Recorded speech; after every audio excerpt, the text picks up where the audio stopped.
Yo, what's good, y'all? So on this video, I'm going to talk about why your credit score really doesn't matter as much as you think it does.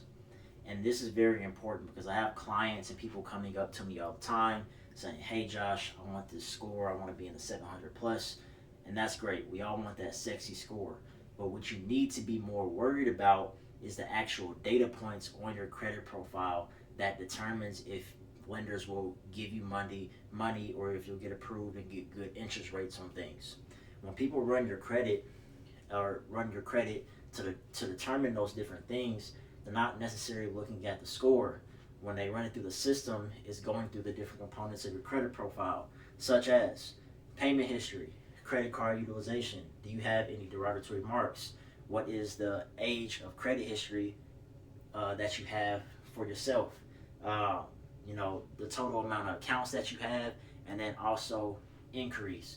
And I'm going to go through each point and tell you where you should be aiming at, so then that way by the end of this video you have a baseline that you can look at of where you need to be, and then you can look at where you currently are and you can compare the two and start working your way up and start pushing yourself forward towards a great credit profile.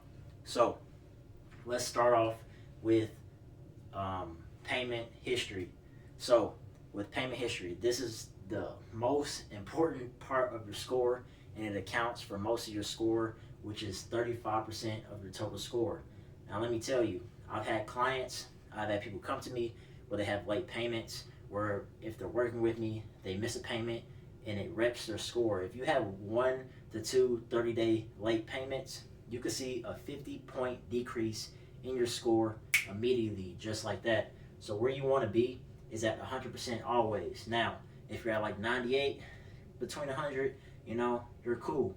But shoot for that 100. Now, if you have late payments on your credit report, I definitely recommend first seeing if the creditors or lenders have any forgiveness programs that you can become a part of to be able to get that stuff knocked off of your report. So then that way you can get to that 100%, or take that stuff through the disputing process, because I understand sometimes things happen, or they might actually be mistakes on your report, and you have the right to dispute that stuff. But you want to get to 100%.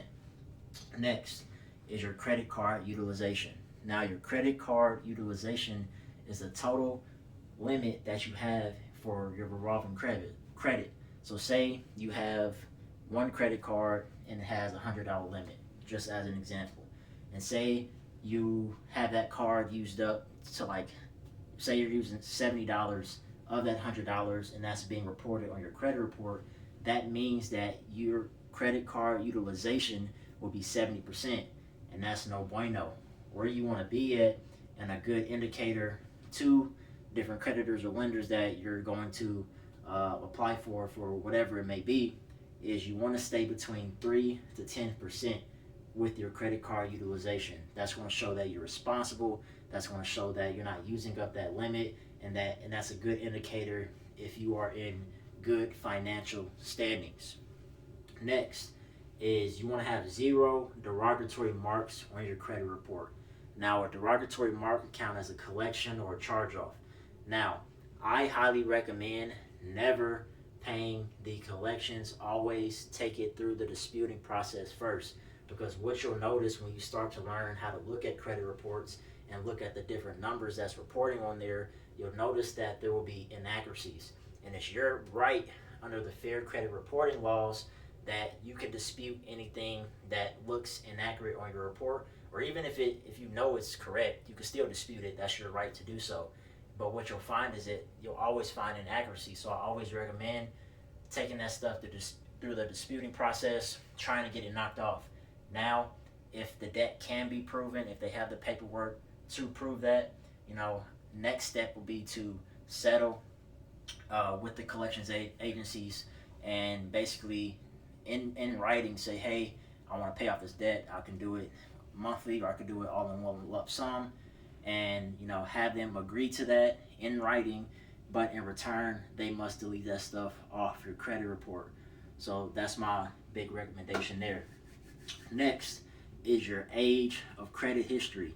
Now, this one just comes with time. There's not really much you can do about this, But the biggest thing I would say is just start as soon as possible when it comes to building your credit report, your credit history, and just getting started with credit in general.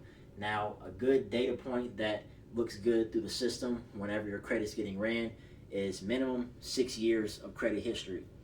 And that's why I said just get started right away. Now, there's one thing that you can do to make that number jump up. So say you have a family member that's responsible, or you have a friend that's very responsible with their credit cards. You can actually apply to be a authorized user on their credit card, which then that means that you adopt their credit history, you adopt everything about everything that's literally listed on their credit profile comes to yours for that specific account. So for example, a few years ago, I got added as an authorized user on my grandfather's account. I immediately got 10 years of credit history added onto my credit profile, and all of his good standings, his utilization, all that stuff got reported over to mine. So I highly recommend doing that. It helps your score, and it can help you do a lot of different things. Next is your total amount of accounts. So that could count as installment accounts, revolving accounts, whatever it may be. You know, you want to have a good amount of accounts that are in good standings on your report, because that shows, again, that you're responsible, especially if they're in good standings with all the previous things that I listed before. Now, I recommend, 10 is a good baseline, but 15 plus, that's where you want to be. So, if you're looking at your credit report now and say you only have 2 things, the first thing that you need to do is start adding positive accounts, or start adding accounts that are in good payment history to your report. So that could be different things like secured loans, secured credit cards. That could be, regular credit cards, whatever it may be. Just start adding accounts, but also make sure that you're making those payments on time. Now, the last thing is inquiries. Now, I always recommend having 2 to 3 inquiries on your report.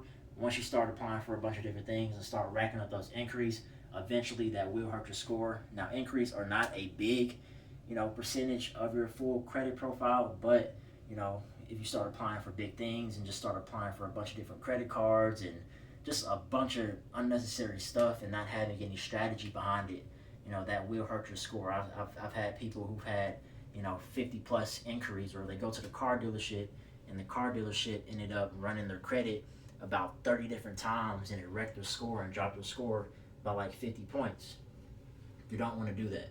So with that being said, that is the proper structure of your credit report, and my recommendation. So what I would suggest that you do right now is go get your credit report, and basically look at everything that I just said, or where you should be, and what's a perfectly structured credit report, and then look at exactly where you're at and start to compare and start to figure out, okay, I need to get this right, I need to get this right, and start comparing and start working on it to build your way up to my suggestions. And what you'll find once you are in good standings with the structure of your credit report, you'll find that it's a lot easier to get approved for different things. You'll get lower interest rates. People will literally be happy to lend you money, say if they're loans, whatever it may be. And you'll just see that difference. So I hope that was helpful. That was my game for the day. If this was valuable for you, please comment below, like this, share it with someone who may need this.